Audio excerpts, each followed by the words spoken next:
नमस्कार, Indian news में आपका स्वागत है। मैं सुमन कनौजे। जानना जरूरी में आपका स्वागत करती हूँ। जानना जरूरी है, ये जनमानस से जुड़ी कुछ समस्याओं को लेकर हम आपके बीच रूबरू होते हैं। आज हमारे बीच मौजूद हैं स्त्री रोग विशेषज्ञ डॉक्टर मानसी गुलाटी। डॉक्टर साहब, आपका स्वागत है इंडियन न्यूज में। आज हम मदर और बच्चे को लेकर उस विषय पर चर्चा करेंगे। सबसे पहले तो जब माँ और बच्चे की बात आती है तो प्रसव, जब महिला प्रसव के पूर्व जब कंसीव करती है तो सबसे पहले कौन कौन सी चीजों का हमको ध्यान रखना चाहिए? जब महिला का प्रसव होता है तो हम ये दो चीज़ों का ध्यान रखते हैं कि माता का स्वास्थ्य और बच्चे का स्वास्थ्य, दोनों का स्वास्थ्य उत्तम हो। तो माँ को भी कॉम्प्लिकेशंस ना हो, ब्लीडिंग ज़्यादा मत हो, जिसे हम पोस्टपार्टम हैमरेज कहते हैं, और बच्चा तुरंत रोए, तुरंत उसे गर्म टेम्परेचर में रखा जाए, उसको बहुत ठंड मत लगे, उसको इन्फेक्शन मत हो, और वो सबसे इम्पॉर्टेंट चीज़ कि मदर की चेस्ट में रख दिया जाए ताकि उसका टेम्परेचर मेंटेन रहे और उसको एक बॉन्डिंग मदर से शुरू हो जाए और ब्रेस्ट फीडिंग उसको शुरू हो जाए। जी, तो जब महिला कंसीव करती है तो कौन कौन सी विशेष सावधानियां उनको रखनी चाहिए जब एक महिला बच्चा हेल्दी हो? हाँ, जब एक महिला कंसीव करती है तो उसको फिजिकली भी अपना ध्यान रखना है, मेंटली और इमोशनली भी उसको घर से सपोर्ट मिलना है, और सामाजिक सपोर्ट भी उसको चाहिए।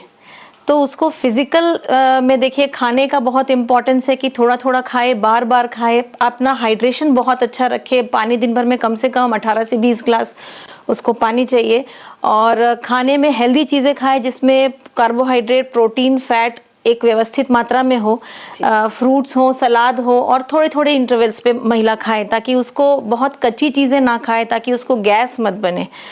इसके अलावा जो ब्रेस्ट में मिल्क है वो 1.5-2 महीने बाद बनना शुरू हो जाता है, और धीरे धीरे कंसीव करने के बाद हाँ, तो वो हार्मोनल चेंजेस आते हैं मदर्स के अंदर में।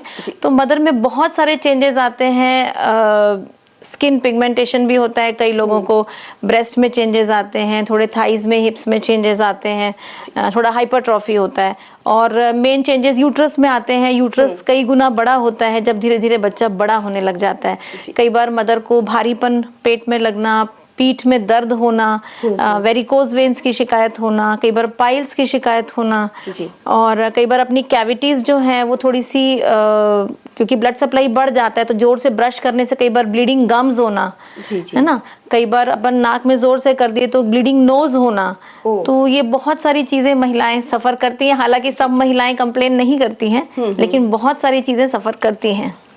डॉक्टर साहब, अक्सर ये पुराने समय में कहा जाता था कि जब बच्चा हम कंसीव करते हैं तो धार्मिक पुस्तकों को पढ़ना चाहिए और ऐसे अच्छी ज्ञान वर्जित बातों को हमको सुनना चाहिए। तो क्या ये किस महीने से ये शुरुआत होती है कि हम इन चीज़ों को देखें, सुने, पढ़ें तो उसका प्रभाव बच्चे पर पड़े? देखिए, अगर हम अपने शास्त्रों पे जाएं और अध्ययन करें तो ये बीज शुद्धिकरण जो है प्रेगनेंसी रुकने के 3 महीने पहले शुरू हो जाता है। जी, तो आज भी साउथ इंडियन अपन कल्चर में जाते हैं और शास्त्रों में अपन देखते हैं तो बीज शुद्धि, ऋतु शुद्धि, मतलब यूट्रस को शुद्ध करना और अंडेदानी में बीज शुद्ध हो और शुक्राणु शुद्ध हो। तो वैसे आचार, विचार, व्यवहार, आपका आचरण वैसा हो ताकि आपकी सोच और आपके शुक्राणु, अंडाणु सब उसमें रम जाए, और फिर जब हम जिस बच्चे की जैसी कामना रखते हैं वैसा हो। हालांकि ये एलोपैथिक मेडिसिन में नहीं है, लेकिन हम बिल्कुल जिस सुपर पावर को हम मानते हैं, और मैं तो मानती हूँ पद्धति के अनुसार, हाँ, और मैं मानती हूँ कि माँ का कोई धर्म नहीं है, कोई जात नहीं है। जी। तो माँ अपने बच्चे का सर्वथा अच्छा चाहती है, वो जिस भी धर्म की हो, वो जिस भी मेंटालिटी की हो, वो चाहती है मेरा बच्चा उत्तम हो। तो जो वो कल्पना करती है वो बिल्कुल बच्चे को गढ़ सकती है। बिल्कुल। और विशेष रूप से बच्चे का मस्तिष्क किस महीने से शुरुआत होती है कि वो परिपक्व होना शुरू होता है? देखिए, न्यूरल ट्यूब फॉर्म होना सबसे पहले सिर बनता है और स्पाइनल कॉर्ड बनती है।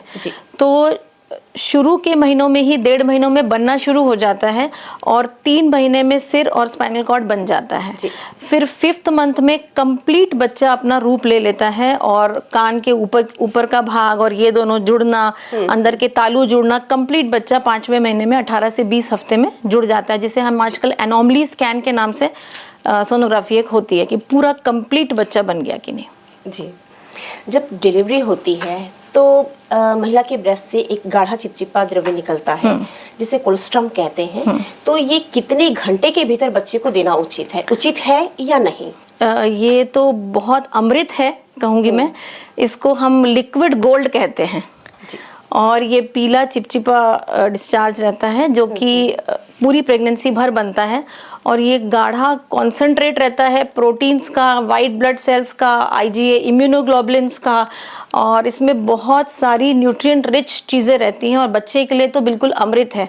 तो बिल्कुल पैदा होते ही मदर की चेस्ट में डालना चाहिए ताकि बच्चा शुरू से ही ब्रेस्ट फीड पे आ जाए, और नहीं तो कम से कम 1 घंटे के अंदर ये बच्चे को ब्रेस्ट फीडिंग चालू हो जानी चाहिए। और कोलोस्ट्रम बिल्कुल देना चाहिए। गांव में अभी भी कहीं कहीं पे नहीं दिया जाता है। हाँ, भ्रांति है, मिथ है कि नहीं दिया जाता है, पर ये शुरू के 3 दिन का जो दूध है ये बिल्कुल अमृत है। अगर बाय द वे ऐसा होता है कि कुछ कॉम्प्लिकेशन के कारण बच्चे को हम फीडिंग नहीं करा पा रहे हैं, हाँ। तो उस स्थिति में ये जो द्रव्य होता है ये बच्चे को रखा जा सकता है, प्रिजर्व किया जा सकता है, या फिर ऐसा होता है कि इसको इतने घंटे के बाद वो डिस्ट्रॉय हो जाता है? नहीं, बिल्कुल इसको रखा जा सकता है। इवन ब्रेस्ट मिल्क फ्रीज किया जा सकता है और बच्चों को दिया जा सकता है टेम्परेचर वापस ला करके। और इसकी तो आजकल इम्यूनोग्लोबुलिन कोलोस्ट्रम की एक ड्रॉप आने लग गई है कि इम्यूनिटी बढ़ाने के लिए प्री टर्म बच्चों को, और IUGR इंट्रायूट्राइन ग्रोथ रिटार्डेड जो बच्चे रहते हैं, कमज़ोर बच्चे, लो बर्थ वेट बेबीज़, उनका वेट बढ़ाने के लिए, उनको इलनेस से निकालने के लिए ये बिल्कुल दिया जाता है। तो इसको हम प्रिजर्व कर सकते हैं। क्योंकि ये भ्रांति है, अक्सर गांव में कहा जाता है कि काफी गाढ़ा होता है जो बच्चा पचा नहीं पाएगा। कई लोग इसे विचेज मिल्क बोलते हैं। मतलब ये दूध खराब है, मेरे को टर्म याद नहीं आ रहा हिंदी में। तो ये देना बहुत जरूरी है। अगर ये ना दिया जाए तो बच्चे और माँ को क्या क्या परेशानियां हो सकती हैं? जी, एक तो बच्चे को इन्फेक्शंस बहुत जल्दी होते हैं। जी। दूसरा, बच्चे में न्यूट्रिएंट्स की कमी हो जाती है। इलनेसेस बहुत सारी बच्चे में आ सकती है। और जब हम कोलोस्ट्रम ट्राई करते हैं बच्चे को देने की, तो मदर के चेस्ट में उसका थर्मो रेगुलेशन होता है। मदर का टेम्परेचर और उसका टेम्परेचर मैच करने लग जाता है, और बच्चे को सेफ और इमोशनली बच्चा स्ट्रांग होने लग जाता है। तो इसके बहुत सारे फायदे हैं। ईयर इन्फेक्शंस नहीं होते। जो मदर ब्रेस्ट फीड अच्छे से कराती हैं, मदर को तो बहुत बेनिफिट्स हैं, और बच्चे को भी बहुत सारे लॉन्ग टर्म बेनिफिट्स हैं। शॉर्ट टर्म तो है ही हैं। अगर माता ने वो दूध नहीं पिलाया, हाँ। तो क्या कोई माँ को साइड इफेक्ट होते हैं? नहीं, माँ को साइड इफेक्ट नहीं होते हैं। कोलोस्ट्रम कहीं नहीं जाएगा। जो दूध बनना शुरू हो जाता है, एक्चुअली प्रसव के 2 दिन दूध बनता नहीं है, तो जो 9 महीने में बना है वही दूध मेन गाढ़ा गाढ़ा आता है। मतलब वो घी जैसा रहता है। जी। जैसे हम 1 बूंद घी की ले लें और 1 ग्लास दूध पिए, एक बराबर है। तो ये उस टाइप का है। और बच्चे के लिए इसमें पूरा पोषण पूरा भरपूर रहता है उस 1 बूंद में भी। तो दिन भर में अगर 4-5 बूंद भी मदर पिला लेती है तो बच्चा संतुष्ट रहता है। जी। और 2-3 दिन बाद जब बच्चा जैसे जैसे चूसना शुरू करता है, तो निपल में जब बच्चा लिक करता है तो अपने अंदर एक हार्मोन सिक्रेट होता है ऑक्सीटोसिन नाम से, जो कि ब्रेस्ट में जाके एक्ट करता है और मिल्क बनाना शुरू करता है। और जैसे जैसे बच्चा पीते चले जाता है, मिल्क बनते चले जाता है। तो आप जितना निकालेंगे, जितना आउटपुट देंगे, उतना आपको बनता रहेगा। जी जी। जैसे कि जब बच्चे का जन्म होता है तो एक चूसने वाली प्रवृत्ति उसमें होती है। हाँ। और वो धीरे धीरे बढ़ती जाती है। तो उसके अनुरूप माँ का भी दूध बनते चले जाता है। तो जितना सकिंग रिफ्लेक्स अच्छा रहेगा, उतना मदर का दूध बनता चला जाएगा। बिल्कुल। अभी बहुत सी जानकारियां हमको मैडम से लेनी है। वक्त हो चला है ब्रेक का। बने रहिए इंडियन न्यूज के साथ। ब्रेक के बाद स्वागत है। डॉक्टर साहब, अक्सर जब बच्चे फीडिंग करते हैं तो कई बार माँ को ये नहीं पता चल पाता है कि बच्चे का पेट भर रहा है कि नहीं, या प्रॉपर रूप से उसकी फीडिंग हो रही है कि नहीं। तो कैसे पता चलेगा? देखिए, इसके लिए ब्रेस्ट में बच्चे की लैचिंग बहुत ज़रूरी है। लैचिंग मतलब बच्चा जब सक करता है तो आपका पूरा ब्लैक एरिया, जिसे हम एरियोला कहते हैं, वो बच्चे के अंदर मुंह में जाना चाहिए। आप कोई भी ब्रेस्ट फीडिंग की पिक्चर देखेंगे तो आपको ब्लैक एरिया नहीं दिखाई देगा। इसका मतलब देखिए, आप जब बॉटल का भी निप्पल बच्चे के अंदर डालेंगे ना, जब उसको दूध पीना होगा तो वो पूरी निप्पल को पकड़ेगा और पिएगा। और जब आप उसको खेलना होगा तो वो निप्पल को पकड़ के चबाएगा, काटेगा और खेलेगा। तो अपने को ये ध्यान देना है कि जैसे ब्रेस्ट भारी हो जाते हैं तो ऐसे सी शेप अपने हाथ का बनाएं, बच्चे को ऐसे रखें, सिर इधर, बच्चे की बॉडी इधर, बच्चे का हिप्स इधर। और जब आप फीडिंग कराते हैं तो आपके और बच्चे के बीच में कपड़ा ना हो। आजकल कंगारू मदर केयर का कंसेप्ट है कि जैसे जानवर बच्चे को एकदम अपने पास ऐसे रखते हैं तो बच्चा आपकी स्मेल, आपकी टच, आपकी आवाज सबको पहचानता है जी। तो बिल्कुल कंगारू टाइप अपने पास बच्चे को रखें। इसके लिए मुझे ऐसा लगता है कि जो कंगारू गाउन्स आते हैं आजकल और अपने जो पारंपरिक अपना ड्रेस है, साड़ी ब्लाउज, वो सबसे अच्छा है कि बच्चे को आपका टच आता है, आपकी चेस्ट और पेट उसके साथ में टच रहती है। बच्चे को थोड़ा अपनी तरफ रखें ताकि बच्चा बाहर की तरफ और ऊपर ना देखे, बच्चा आपको देखे। जी। तो अपन इस तरीके से रखें। यहाँ हिप्स रहेगा तो अच्छे से होल्ड रहेगा, आपका बच्चा पूरा आपके टच में है जी। ऐसा हाथ बनाएं। अपनी जो ब्रेस्ट भारी हो गई है, निपल पीछे डाउनवर्ड पॉइंट कर रहा है, तो ये हाथ उंगलियों से आप ब्रेस्ट को थोड़ा उठाएंगे, सी बनाएंगे और पेरीफेरी में दबाएंगे। 2 बार आप दबाएं, 2 बार बच्चा चूसेगा तो बच्चे को भी हेल्प मिलेगी और उसको समझ में आएगा कि मुझे यहाँ से सक करना है। पूरा ब्लैक एरिया मुंह में डालेंगे तो आपका जो निपल है वो बच्चे की तालू को टच करेगा जी। तो वो मदर को समझ में आएगा। और ऐसे आप जैसे बच्चे पीते हैं तो ये पीते पीते उनका थक जाता है तो बीच बीच में बच्चे रेस्ट करते हैं। मदर को लगता है हो गया, निकाल देते हैं जी। लेकिन बच्चे बीच बीच में थोड़ा सा रेस्ट करते हैं। अगर उसने खुद से निपल छोड़ दिया है और वो आराम से रिलैक्स दिख रहा है तो मतलब उसका पेट भर गया है, उसको आप सुला सकते हैं। डकार दिलाएंगे, 2-3 बार बच्चा आप 5-7 मिनट सहलाएंगे, डकार लेगा, फिर ही बच्चे को सुलाएंगे। लेकिन अगर बच्चा निपल को मुंह में रख के सोया हुआ है तो मदर को समझना है कि अभी उसका पेट नहीं भरा है। और कई मदर्स क्या करती हैं कि जैसे थोड़ा यहाँ से पिलाए, थोड़ा यहाँ से पिलाए, ऐसा नहीं पिलाना है। एक ब्रेस्ट फीड का टाइम रहता है मिनिमम 45 मिनट्स जी। तो 45 मिनट्स एक ब्रेस्ट में आपको फीड करना है। 2 टाइप के मिल्क होते हैं, सामने वाला जो पहले आता है 4 मिल्क, उसके बाद एक हाइंड मिल्क। दोनों के कॉम्पोजिशन थोड़े अलग रहते हैं। 4 मिल्क में थोड़ा प्रोटीन ज्यादा रहता है, थोड़ा पानी ज्यादा रहता है। हाइंड मिल्क जो आता है वो डाइजेशन के लिए बहुत अच्छा रहता है, उसमें फैट थोड़ा ज्यादा रहता है, उसमें पेट जल्दी भरता है जी।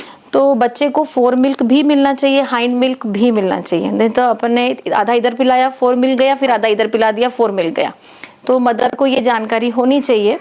और पिलाने के बाद में जैसे हमको ये देखना है कि बच्चा एक्टिवली पार्ट ले रहा है कि नहीं। तो बच्चे के जब पकड़ेगा निपल को तो ये होंठ नाक को टच करना है, ये होंठ चिन को टच करना है, मतलब फिश माउथ टाइप दिखना चाहिए। तो ये एक चीज हो गई। आप जब अकेले में बैठते हैं बच्चे के गटकने की आवाजें आती हैं, वो आनी चाहिए। इसके अलावा बच्चे का जैसे अपन जोर से चूसते हैं तो ये गड्ढे बनते हैं, तो ये गड्ढे बनने चाहिए, इसका मतलब है कि बच्चा एक्टिवली पी रहा है जी। एक चीज और जो मदर को ध्यान रखनी चाहिए, कई बार बच्चे इरिटेट होते हैं, मदर बोलती है मैं इतनी मेहनत करती हूँ पिलाने के लिए, पीता ही नहीं। कई बार ऐसा होता है कि हम बच्चे को अच्छे से पकड़े नहीं है, उसको सपोर्ट नहीं है।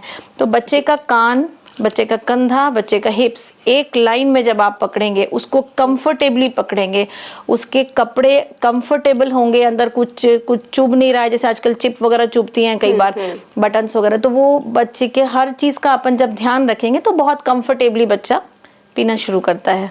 जैसे अभी आपने कहा कि 45 मिनट्स एक ब्रेस्ट में आपको फीडिंग करानी है, तो वो 1.5 घंटे का समय कुछ ज़्यादा हो जाने से बच्चे को उसने ज़्यादा दूध पी लिया है, इस तरह की का कोई ऐसी प्रॉब्लम होती है? नहीं, बच्चे को हमको डिमांड फीडिंग देना है, हमको बिल्कुल घड़ी के हिसाब से फीडिंग नहीं देना है बच्चे को।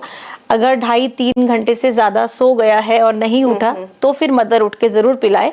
लेकिन बच्चा अगर दूध पिलाने के बाद आधे घंटे में दोबारा रो रहा है तो मदर को डिमांड फीडिंग देना है। हाँ, कई बार अक्सर सुना जाता है कि मदर की ब्रेस्ट भारी हो गया, उसको फीवर आ रहा है, तो क्या कारण है ये फीवर आने का? ये देखिए एक कॉम्प्लिकेशन है। ये मदर की तरफ से कॉम्प्लिकेशन है क्योंकि मदर्स को बताया जाता है आप जितना आज पिलाएंगे कल उतना दूध बनेगा, कल जितना पिलाएंगे परसों उतना बनेगा। तो आपको ध्यान रखना है कि ये प्रोसेस चलता रहे। तो आपको बीच बीच में अगर बच्चा सो रहा है, 3 घंटे सो गया नहीं उठा, आपको ब्रेस्ट मिल्क खाली करना है। चाहे आप पंप से कर सकते हैं, चाहे आप manual expression of breast milk कर सकते हैं, हाथ से थोड़ा मसाज करके, या फिर थोड़ी सेकाई ठंडे या गर्म से करके आप ब्रेस्ट मिल्क निकाल सकते हैं। जो आप ब्रेस्ट मिल्क निकालेंगे वो एक साफ बर्तन में स्टोर करेंगे तो आप आराम से 3 से 5 घंटे तक वो प्रॉब्लम नहीं होती है। जी। तो रख सकते हैं। 3 से 5 घंटे के भीतर या तो उसे पिला दें या फिर उसे फिर आप यूज ना हाँ, करें। और कई लोग बहुत नेग्लेक्ट करते हैं तो एब्सेस बन जाता है, उसमें पस हो जाती है, जिसे चीरा दे करके भी निकालने की नौबत पड़ती है कभी कभी। तो मदर्स को बहुत ध्यान देना है कि जैसे ये कंडीशन कब आती है? ये कंडीशन तब आती है जब आप 6-6 घंटे 7-7 घंटे ध्यान नहीं दे रहे, बच्चा ठीक से पी नहीं रहा। और कई बार बड़ा अफसोस होता है, वर्किंग मदर्स के साथ भी प्रॉब्लम आती है, क्योंकि वो रेगुलर वर्क में रहती हैं, वो ध्यान नहीं दे पाती हैं या उनको टाइम नहीं मिल पा रहा फीडिंग का या घर जाने का। तो कई बार वो इस समस्या से जूझती हैं। और उसमें अगर इन्फेक्शन हो गया, क्योंकि मिल्क एक बहुत न्यूट्रिटिव चीज़ है, जी, जी। तो उसमें बहुत जल्दी इन्फेक्शन होता है, बहुत जल्दी सेप्सिस होके बुखार आना शुरू हो जाता है। और कई बार बहुत टाइट होने की वजह से नहीं निकल रहा है तो इंसिजन एंड ड्रेनेज, चीरा देना पड़ता है। जी। जैसा कि मातृत्व सुख सबसे बड़ा सुख माना जाता है, लेकिन इसको अगर हम प्रॉपर पे ध्यान ना दें तो ये एक तकलीफ का कारण ही बन जाती है। इसी को लेकर विश्व स्तनपान दिवस का आयोजन किया जाता है, इसके बारे में थोड़ी सी आप जानकारी दीजिए। देखिए, अगस्त का फर्स्ट वीक जो है 1 तारीख से 7 तारीख के बीच में WHO एंड यूनिसेफ द्वारा वर्ल्ड ब्रेस्ट फीडिंग वीक मनाया जाता है। ये हर जगह जागरूकता के लिए मनाया जाता है। ब्रेस्ट फीड तो सभी मदर्स को हर समय कराना है। और करीब करीब जैसे कुछ महिलाएं 6 महीना एक्सक्लूसिव ब्रेस्ट फीडिंग, WHO का कहना है कि 6 महीना एक्सक्लूसिव ब्रेस्ट फीडिंग के अलावा ना पानी देना है, ना कोई भी तरीके का लिक्विड हमको नहीं देना है। लेकिन 6 महीने के बाद हम बच्चे को कॉम्प्लीमेंट्री फूड्स चालू करते हैं जी। पर WHO यूनिसेफ का कहना है कि 2 साल तक फीडिंग जरूर कराना चाहिए। 2 साल के बाद अगर आप और बच्चे कंफर्टेबल हैं तो आप और कंटिन्यू कर सकते हैं, लेकिन 2 साल तक कराना चाहिए, कंपलसरी है एक तरीके से। तो ये एक जागरूकता के तौर पे, और स्पेशली इस बार का 2023 का थीम जो है वो है कि breast feed and let's do breast feeding and work. तो मतलब ब्रेस्ट फीडिंग को एनकरेज करते हुए जो वर्किंग मदर्स हैं उनके लिए स्पेशली जो ऑफिसेज हैं और जो साथ में कलीग्स हैं उनको ध्यान देना है कि अगर मदर लैक्टेटिंग है तो बच्चे के लिए अपने को कुछ प्रोविजन होना है। बिल्कुल, तो सुविधा मुहैया कराना है, चाहे वो कार्यालय क्षेत्र ही क्यों ना हो। हाँ। तो हर साल का जो थीम होता है उसके अकॉर्डिंग विश्व स्तनपान सप्ताह मनाया जाता है। तो आपको लगता है कि चूंकि आज के महिलाएं, आज का परिवार काफी एजुकेटेड है, तो इसकी जरूरत उन्हें क्यों पड़ी इस थीम की? एक्चुअली आजकल सभी लोग भाग रहे हैं और सभी लोग एक दूसरे से compete कर रहे हैं। मदर कई बार जो छोटा बेबी है जो कुछ बोल नहीं पा रहा है उसको भूल जाती है और खुद ही तकलीफ पाती है। तो ये पुरुषों के लिए भी है कि लैक्टेटिंग मदर्स का ध्यान रखें कि भाई उनके लिए ऐसी सुविधा हो। हम एक दूसरे को मिलकर एक दूसरे से करते हुए हाथ अपन महिला की तरफ बढ़ाएं कि उनको हमारे जो आने वाले बच्चे हैं वो पूरे तरीके से उनका पोषण हो सके। बिल्कुल, कहने का तात्पर्य ये है कि ना सिर्फ परिवार बल्कि कार्यालय या उनसे संबंधित जो भी हैं जो उस बच्चे और मदर के आसपास है उनको सबको सपोर्ट देना है। हाँ। ताकि बच्चे को ब्रेस्ट फीडिंग मिल सके और बच्चा आगे भविष्य के लिए अच्छे से बन सके। मैडम, सबसे पहली चीज़ ये आती है कि हम ये सारी चीज़ें बात तो करते हैं, लेकिन जब प्रसव के पश्चात क्या हॉस्पिटल में इस तरीके के बच्चे को फीडिंग के लिए ट्रेनिंग दी जाती है मदर को कि किस तरीके से फीडिंग करानी है, किन किन चीज़ों का हमको ध्यान रखना है? देखिए, ये सारी चीज़ें ब्रेस्ट फीडिंग क्लासेस रेगुलर होनी चाहिए। सिर्फ इस सप्ताह में नहीं, हर समय हर मदर को ज़रूरत होती है कि जिसको नॉलेज है वो ये बताए। आजकल सब न्यूक्लियर फैमिलीज में है, दादी नानी बहुत कम मदर्स के साथ में बैठ पाती हैं और पूरी नॉलेज दे पाती हैं और मदर्स अकेली हो जाती हैं। तो हम लोग तो नर्सिंग स्टाफ रखते हैं जो बिल्कुल मदर के साथ में, और मैं ब्रेस्ट फीडिंग क्लासेस भी रेगुलरली लेती रहती हूँ ताकि मदर्स ब्रेस्ट फीडिंग एटलीस्ट 6 महीना बिल्कुल मत छोड़ें। तो जैसे मान लो कई महिलाएं आती है जिनकी छूट गई, बच्चा पकड़ ही नहीं रहा, तो उनको बिल्कुल हम बुलाते हैं और उनको सेशंस देते हैं और उनको यहाँ बच्चे को बुला करके हॉस्पिटल में कोशिश करते हैं। जी मैडम, जैसे कि अगर जब प्रसव के पश्चात नर्सिंग होम या हॉस्पिटल में इस तरह की सुविधा मुहैया कराई जाए तो मुझे लगता है कि प्रारंभिक तौर पे उन्हें जो शिक्षा दी जाएगी वो आगे के लिए उनके लिए कारगर होगी, क्योंकि आजकल न्यूक्लियर फैमिली का जमाना है। तो घर पे दादी नानी ये सब संभव अगर नहीं हो पाते हैं तो ये कंपलसरी होना चाहिए कि सभी नर्सिंग उसमें ये हो या हॉस्पिटल में ये सुविधा हो? ये बिल्कुल कंपलसरी होना चाहिए और हर बच्चे का बिल्कुल बेसिक राइट है ब्रेस्ट फीडिंग। और एनी हाउ हम पूरा समाज मिल करके ब्रेस्ट फीडिंग के लिए, मदर और बच्चे के लिए हमको केयर करना है, क्योंकि यही बच्चा आगे जाके हमारा यूथ बनने वाला है।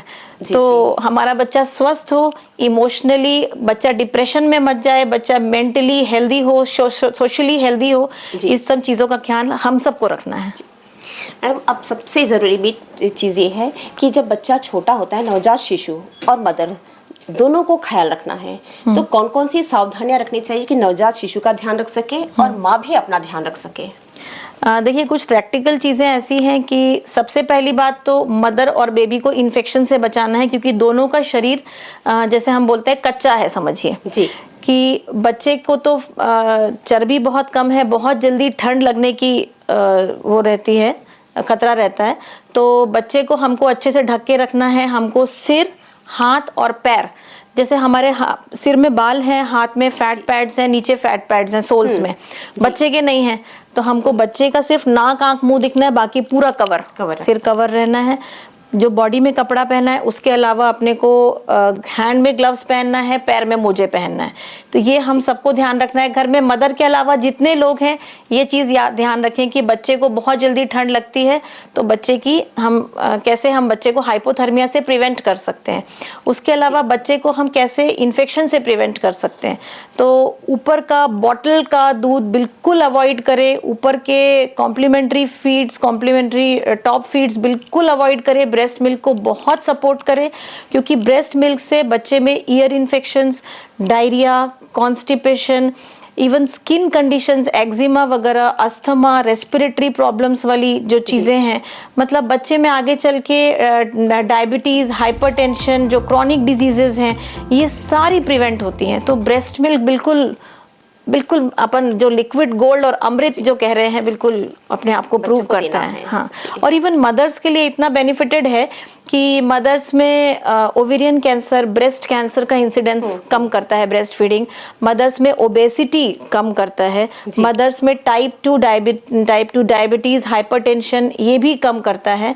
और सबसे बड़ी बात, मदर और बच्चे में जो इमोशनल बॉन्डिंग बनती है फीडिंग के समय, वो आपके लास्ट तक जाती है। जी। तो ये बहुत इम्पोर्टेंट चीज़ है। जैसा एक ये कहा जाता था, एक समय था कि लोग फीडिंग कराने से शरीर खराब होता है या उनके स्ट्रक्चर में चेंजेस आ जाते हैं, इसलिए बहुत सारी माताएं बच्चे को ब्रेस्ट फीडिंग नहीं कराना चाहती थी। तो ये क्या कारण था, ये कैसी भ्रांति आई? देखिए, बीच में ऐसा लोग सोचने लगे थे कि ब्रेस्ट आप जितना फीड कराएंगे उतना हैवी होते जाएंगे, उतना हैंग होते जाएंगे। लेकिन आजकल अच्छे ब्रेस्ट सपोर्ट्स आते हैं, ऐसा कुछ नहीं है। और जो आपकी इमोशनल और स्ट्रेंथ होती है, मेंटल स्ट्रेंथ होती है ब्रेस्ट फीडिंग से, उसके सामने आपके फिजिकल तो आप जितने ओल्ड होते जाएंगे शरीर बदलता चला जाएगा।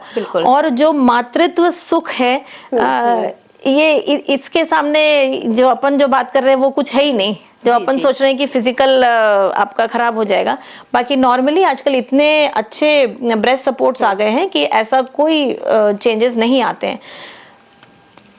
डॉक्टर साहब, हमने सुना है कि कहते तो सभी हैं कि प्रकृति के साथ लगाव बहुत ज़रूरी है। जब भी आपके यहाँ पे किसी बच्चे का प्रसव होता है, उसके पश्चात आप उनको, जब वो डिस्चार्ज होते हैं, तो एक पौधा, एक प्लांट देकर उनको विदा करते हैं। क्या कारण है इसका? ये कई सालों से हमारे यहाँ ये रिवाज चल रहा है और ऐसा सोच के देते हैं कि जब बच्चे के साथ जो चीज़ आती है, माँ बाप उसको बहुत प्रेम से बच्चे के साथ में बड़ा करते हैं। और जो भी बड़ा भाई बहन रहता है उनको भी हम लोग ये गिफ्ट करते हैं, उनके साथ में एक पिक लेते हैं और उनको बोलते हैं कि बच्चे को हर साल प्लांट और बच्चे दोनों की फ़ोटो भेजना है।